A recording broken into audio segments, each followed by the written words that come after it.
what it really changed is even for the measurement, or we call it attribution, is getting AI designed. What does success mean to you?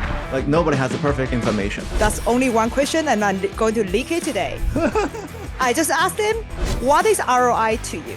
What would be one big skill that, Jun, in your mind, the marketers should definitely work on?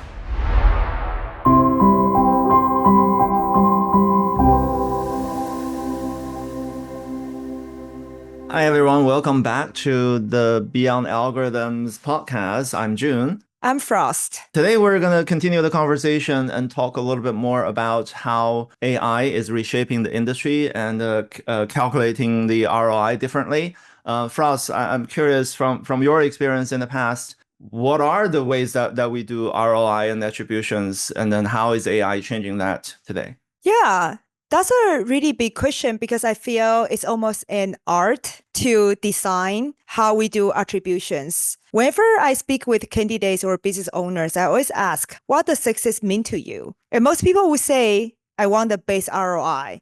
But every company define ROI in a very, very different way. So Jun, what are the common ways you have seen people defining it? I'll actually use like the common ads platform as an example. I've recently tried to launch an ads in one of the platforms, and they start with like, do you want to buy web traffic, the clicks, or do you want to have awareness? Or do you have downloads? Or do you want to have purchases or like a specific actions you want to have on their website, lead generations?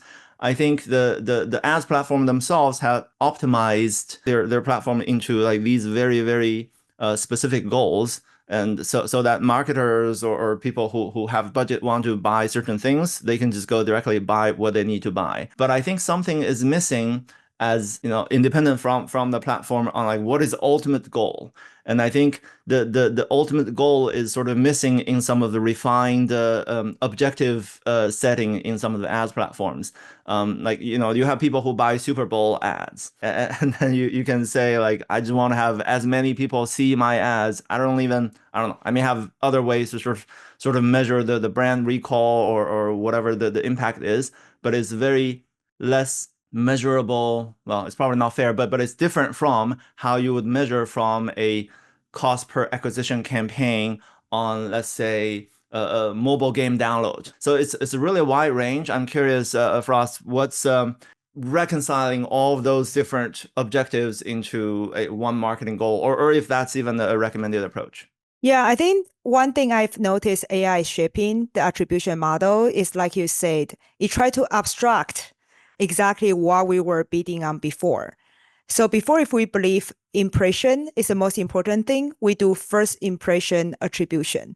So whatever channel gets the user to know about you the first time takes all the credits. If we believe it's all about converting user and click on the checkout button, then we do last click attribution, which means whoever brings user to click on the checkout would get all the credits.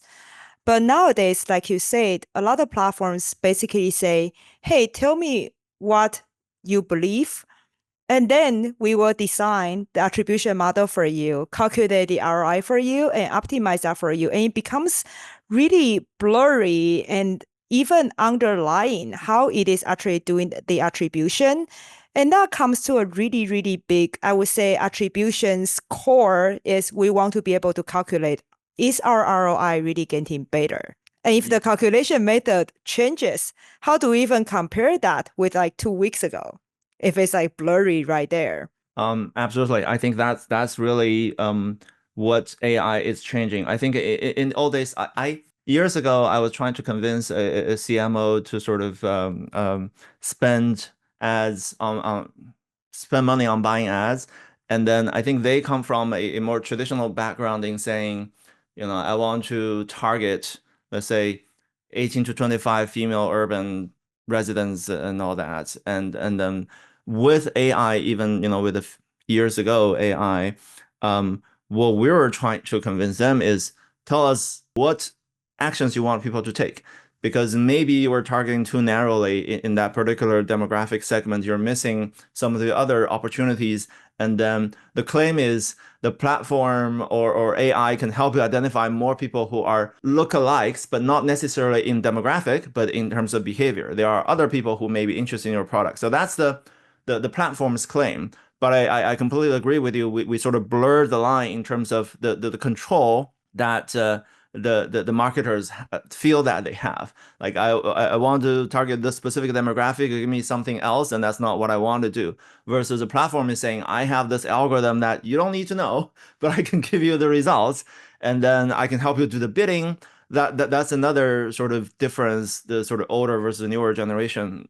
Even today, when I try to buy ads for like my own side project or whatever, and then the specific target the audience that I want to have with keywords and interests or whichever platform that provide to me, versus I think the platform's perspective is give us the budget and tell us what you want to optimize, and we'll do everything for you.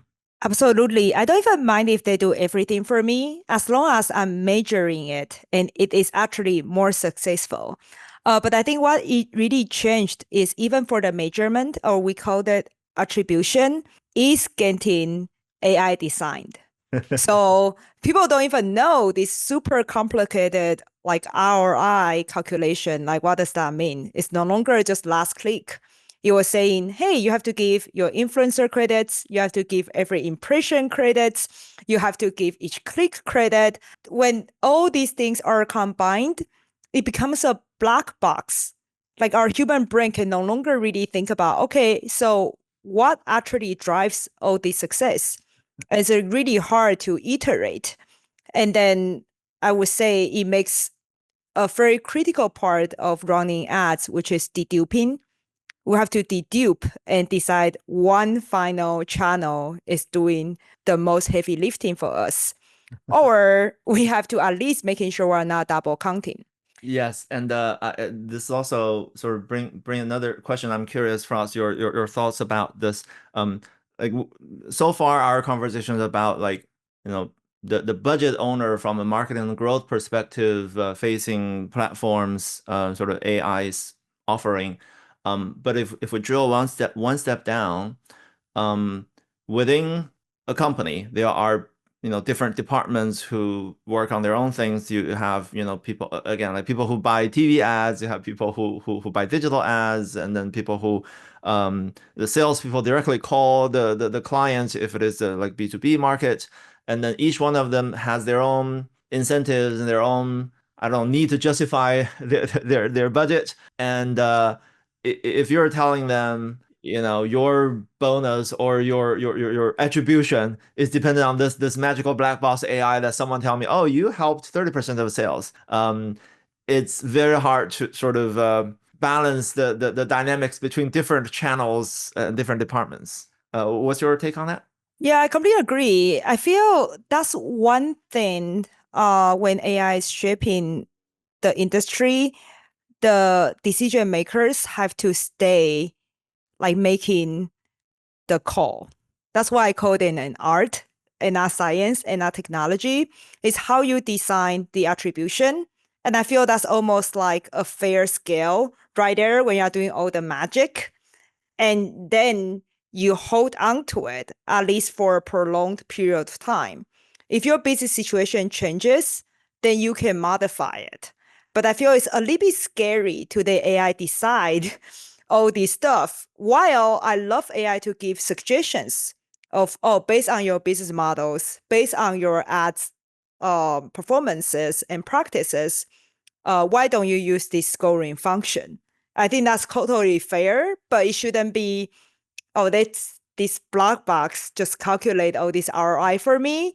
And I do not really know why, or like philosophically, why I believe, for example, first impression is 80% and last click is 20%, right? Like I feel at least the budget owner should be able to tell his or her team, this is why I think this way.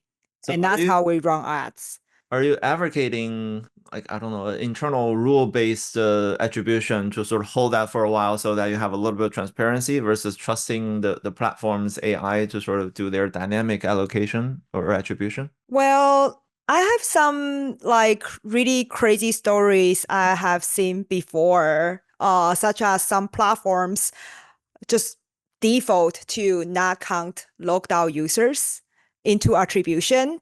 And the team just like, oh, this channel is so horrible because the ROI is like 60% less than all these other platforms. But the people they acquired from that channel is just so much more loyal. And I was like, yeah, after we found out why, because they always logged in. So of course they're more loyal, right? So I feel if we don't have the same fundamental attribution model or the definition of success, that's going to make the budget allocation less effective because we're not comparing apples to apples. And that's one thing I don't think should be dynamic, in my personal view. I'll ask one more question along this line. If it is not dynamic, then like how frequently should we update the attribution or allocation? Is this something that we should do in-house, inside of a company, or do we use the platform's recommendation and then gradually? It's almost like in companies operating globally with different currencies. In finance, people probably like freeze it in the beginning of a quarter, in the beginning of a year or whatever, and then don't worry about the daily. I feel like attribution allocation to some extent is like that. You have to sort of stick to something versus too dynamic. But if you're too rigid, then you're missing the trend. Does that make sense? Yeah, Jun, that really says I have always been an ads buyer and you are always an ad seller. So we see this differently. But I'm actually curious about what's your take? Because for me, I feel unless we are unlocking a new channel and we're seeing very strong signals, I would rather not change dramatically. But I can totally see if we're entering a new market. We are so new, so we have to give first impression more credits. That really sets apart. You are always an ad seller at ads platforms versus I'm an ads buyer. So I'm curious, like, how do you suggest your users usually to change that? And that just makes your platform easier to optimize advertisement for them Um, while also getting the credit. on a platform, if I represent the platform's perspective, we always want to have the users trust us, and then our ideal users are the ones who pick the default, and then just run with it, and hopefully just raise the budget, and then we'll take responsibility for delivering and optimize dynamic bidding or whatever. In reality, the ideal solution is always somewhere in between. I think the platform would benefit from having more data from the user. Sometimes it's harder to get from the user, either their intention or their internal data and then attribution tags or whatever. Or in some cases, like you said, is like are they getting into a new market, or are they doing something basic? Something basic in the sense that like things that they've done before is relatively mature.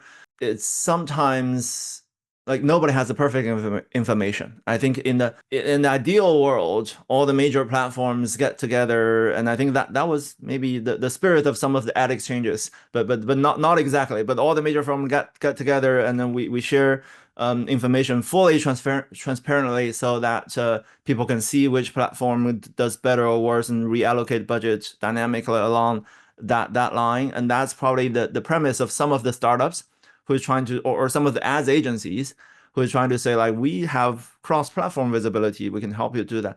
None of them actually really work that well because none of them really have all the data they needed to actually make this kind of decisions. But I think I digress a little bit. To get back, I think ultimately from my perspective, it's always the data. Right? Whoever has the most comprehensive set of data, and the business objective is also part of the data as well, then that particular party is in the best position to make that decision. And to be fair, I think that is usually the budget owners who know what they're doing. And then you always have the budget owners who don't necessarily know what they're doing, partially because they don't really know, what else is going on, partially because they represent their own channels. They're always trying to justify, the first impression is the most important because I'm on the higher side of the higher position in the funnel. Um, and that's probably why the burden is probably going to be a lot more on the CMO or the head of growth to sort of make the ultimate decision on like cross-platform, cross-channel, and cross-department within the organization to make that kind of adjustment. Sometimes, and I really like what you said earlier. It's an art, not a science. I 100% wholeheartedly agree. Yeah, it's another dream AI can do the art for you and take all the responsibilities. It just says, now we know in the new industry setup of your vertical, you should do 30% first impression, 20% second view, and 50% last click. That'll be the dream. But I guess we are still only getting there right now. Well, it'll be a multi-year, if not decade-long process for it to get there. Not just the philosophical change and the trusting the AI, but also the infrastructure needed to gather that kind of data, and probably also importantly the skills upgrade of the professionals in the industry to sort of get to evolve together with how the industry has been evolving and will evolve. Yeah, that goes to a different perspective. So we kind of just talk about how AI is shaping even the attribution or like how targeting works. Um, Within that environment, what would be one big skill that, June, in your mind, the marketers should definitely work on in this new era when the fundamentals are even getting handled by AI right now? I don't know. Great question. I would say the lazy answer is AI, but I think that's almost like a cop out. I'll take a step back to say this, because we always have been like upgrading and evolving our technology. I was joking the other day with my son. I was like, whatever that I'm using right now, or in the past 5 years in my professional life, most of them, actually, none of them was taught in school, and then most of them was probably not invented when I was at school, and then some of them were not even available even just 5 years ago, right? So we have always been in this sort of technology upgrade cycle. There are even like careers that's not even there. Some years ago, that's completely invented. Most recently, I have mixed feelings about the job title called prompt engineering. I don't think prompt engineer is dedicated profession just yet, but you see the involvement, but definitely we don't have like typists, for example. Yeah, I guess maybe even more practically, you have been interviewing marketing people all the time for all different positions, right? So if a marketer now is in the job market, they are going to get their dream job. Like, what do you usually taste? Oh, this is someone super capable and can really write all these help from AI to be very successful. We're talking about interview questions again. This is a skills upgrades and reskilling and upskilling ourselves and the organizations altogether. So um, I think the interview and the hiring process need to upgrade alongside with it as well. But I think that game is being gamed quite a bit to the point that there are even the whole cottage industry specializing in sort of identifying the interview questions for companies X and Y and Z. We have, after all the HR approvals and the team calibration, the rubrics development, and everything, we have questions that is very well established to ask candidates, and depending on their answers, we can rate them at different part of the scale and so on. And to be honest, I think some of the questions are the right answer is probably evolving along how the industry is evolving as well. So the perfect answer, maybe a few years ago may not apply in the new age. And I think even a few years is probably too long. Like some of especially in the more sort of art side of the knowledge worker, like we're not talking about like, do you know this specific algorithm or do you know this specific technology? and we're more talking about like how the industry has evolved. So I think we need to build the process from, I'm probably still a little bit positioning myself in the sort of hiring side. Like I think from a hiring side, we should be evolving and upgrading our process so that we can be dynamically incorporating the very rapidly evolving industry trends. And to answer your question more directly, on the sort of job seeker side or as a professional who want to evolve together with industry trends, especially now with AI, I think things are changing even faster. The more important thing is probably less the direct focus on like I need to be a AI certified growth expert or this growth hacker thing that I want to take a class on from Coursera is probably more to build a process so that we can all grow together with the industry changing. Maybe, you know, next year it's not AI anymore, it's something new that has been recently invented. Our ability to adapt and evolve together with the macro trends is probably what is going to keep ourselves at the front line of the innovation. Well, I think that's a very, very big response. And almost like I would say you're almost talking about like a CMO level candidate, which I know these are the kind of people you are interviewing. But they scale back, just like a normal marketing manager when they are looking for jobs, right? Like what are the skills they really need? In my perspective, I always ask exactly the same question over the years. That's only one question, and I'm going to leak it today. I just ask them, what is ROI to you? And when it's bad, how do you make it good? They can answer things dramatically different. I don't mind. And then you know what are they good at? Are they a content marketer? Are they a performance marketer? Are they an analytical marketing manager? Or are they something different? In the AI era, I want to hear that too. How are you using AI? And of course, that blend to Jun, your true answer when you are above a marketing manager. It's not even about this anymore, right? It's like, how do you design a team that can all evolve together and learning the new technology together? I think that's almost leadership skill that you were mentioning. Great, thank you for sharing. And then, yeah, these are the type of questions I don't mind leaking as well, since the questions the questions say the same, the answer always change depending on the perspectives. That's a great one. Thank you for sharing. I think next time I'll recommend people preparing or less thinking about the answer to that question. In that same spirit, I would also say. Maybe this is a biased position, but I think especially for people who are, you know, in growth, marketing, you know, measuring the ROIs of business growth in general, you know, with AI, I think quantitative analytics skills are probably going to be even more important than time in the past.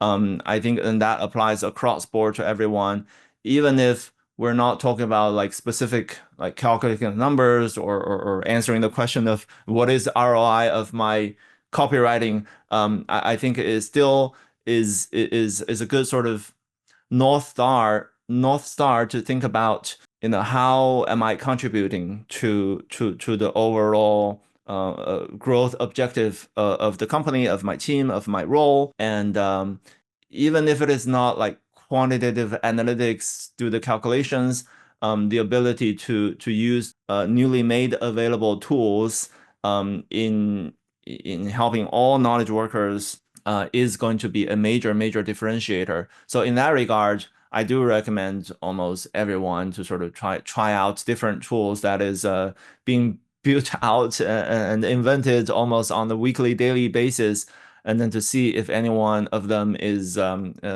suitable for your specific job function or your specific objectives.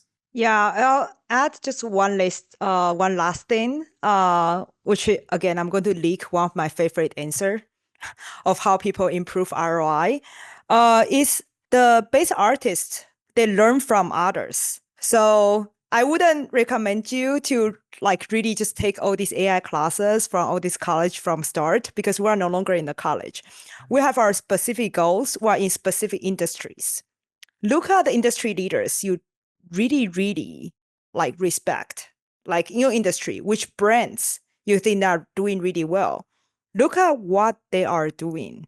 Look at how they are succeeding or how they are failing. Either way, and I feel that's one of the things can really improve your ROI and really decide what is really relevant to you right there. So I think that's for another episode, but recently I've been just hearing the story about how Taco Bell used AI to personalize their takeouts, and then Wendy immediately followed.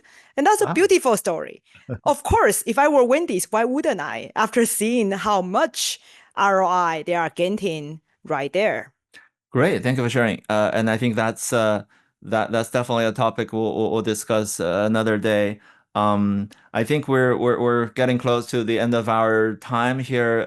To wrap up today's conversation, I think the takeaway is it's an art, not a science, and we need to agree on something internally and then rely on the platform and the AI, but be very clear on what we're trying to measure. To your interview question, like what is ROI and how do we measure the success, or what success look like? So towards the end, we can sort of convert an art into something that we can clearly communicate with the stakeholders. Is that the fair summary? Yeah, I think so. And also, I would just add, in this rapidly changing world, everyone always asks me, like, what is the AI skill I should be honing? And I think one of the very important one, like June just stated, is really the willingness to try different tools and especially use the tools to help you to analyze ads. I think this is the era. Not every marketing managers will still get an analyst. ChatGPT, Gemini, Cloud, you name it, all will be your amazing analysts along your side. So you don't have to wait for 2 weeks to get the performance review of your ads, and you can move so much faster. Yeah, I'm sort of sadly agree to some extent because I imagine in one of my old jobs, there are like a whole team of marketing analysts who is doing things that in today's world can be done with maybe a fraction of time and a fraction of the cost through the large language models, the chat GPTs of the world, the Gemini and the Claude and all that. But that doesn't really mean these people won't have a job. These people will just, be a lot more effective in analyzing a lot larger list and a wider range of topics with the help of AI now being made available. And that's how productivity is gained, and that's how organizations evolve and continue to grow ahead. We should all, learn from others, learn from industry leaders, and then the skills of acquiring skills. The skills of acquiring skills is the most important differentiator in my mind as a professional in the field, because you never know what's the next skills you need to learn. So go out and learn something. Yeah, absolutely. Let us know if you have any like specific skill you want to talk about, and maybe we can include in the next episode. But otherwise, see you next week. Thank you all. See you next time. Bye bye.